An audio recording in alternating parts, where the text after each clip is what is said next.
Hi, welcome to Good Enough Painting. Today we're working on the troll from Blood Rage in a beginner-friendly method. And since the model is so large, it gives us a great opportunity to test out some more techniques that would normally be harder to achieve with the smaller models in the set. Let's get to it.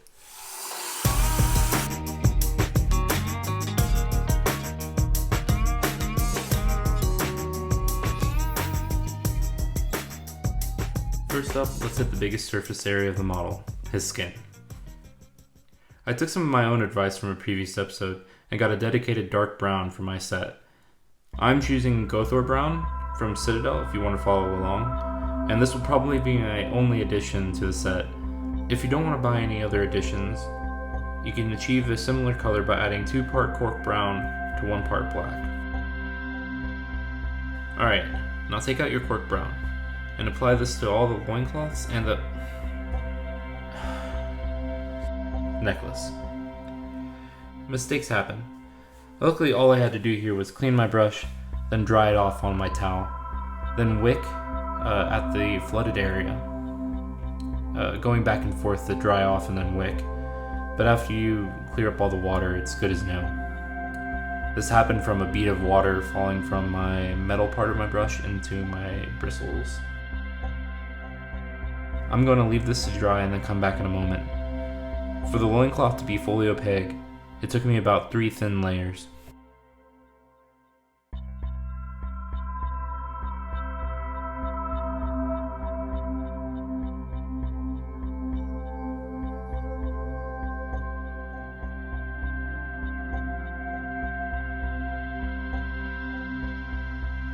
Then, mixing a little cork and Gorthor Brown, I painted the wood of his hammer.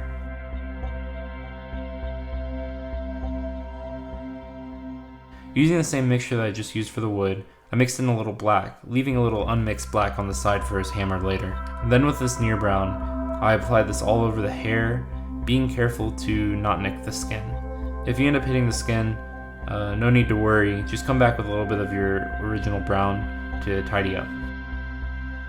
Next, I'm going to be combining a little white into our cork brown, making an aged bone color. Paint this into all the teeth, the bones around his necklace, the bones on his belt, and I actually forgot about this stage, but also paint his nails on his right hand. I'll hit this later.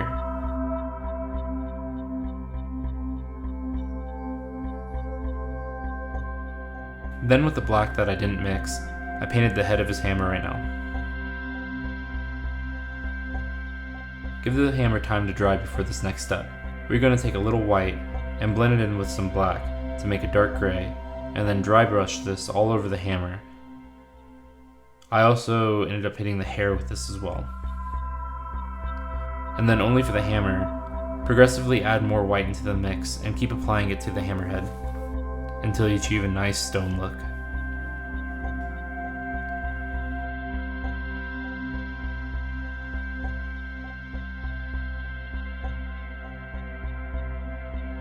With that aged bone color, I wanted to try some quick and easy highlights using dry brushing.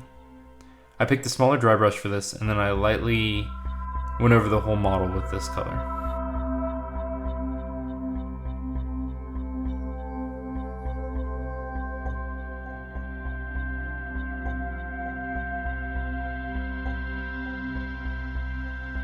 Next up is going to be the metallics. I'm using a mixture of silver and black paint and applying this all over the rings on his arms, hilt, and don't forget about his belly button ring. He also has some random rings and junk on the backside dangling off his belt. I also touched this with the silver as well.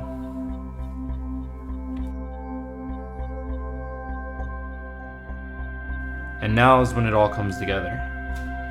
The wash stage.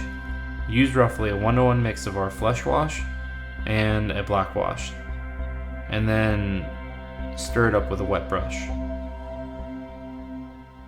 Apply this all over the miniature, and before you set it down, make sure you wick away any of the large pools of wash that you might have let collect. I ended up leaving it overnight, then coming back just to paint the base black. And here's where you can call the paint job finished. I'd definitely be very happy to put this on my tabletop. I think it looks really good for the effort that we put in.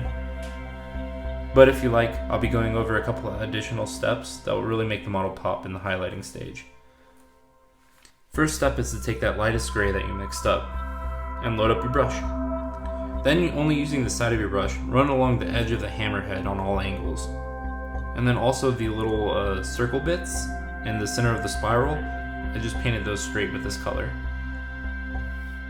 And this is where I noticed that you have fingernails.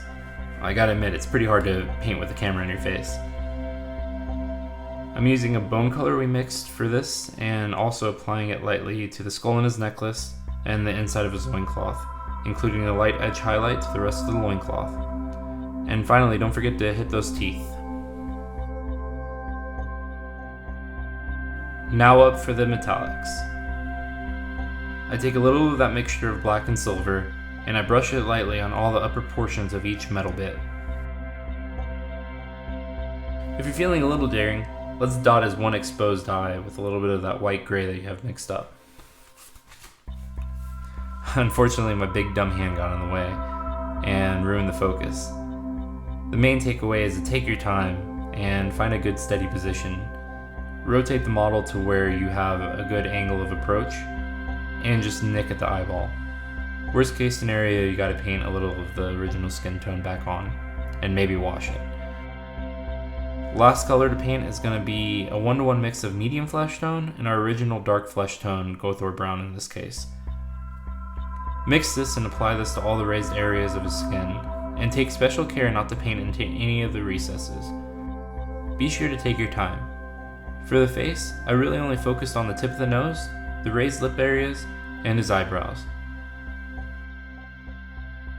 With that done, we can call this model officially finished.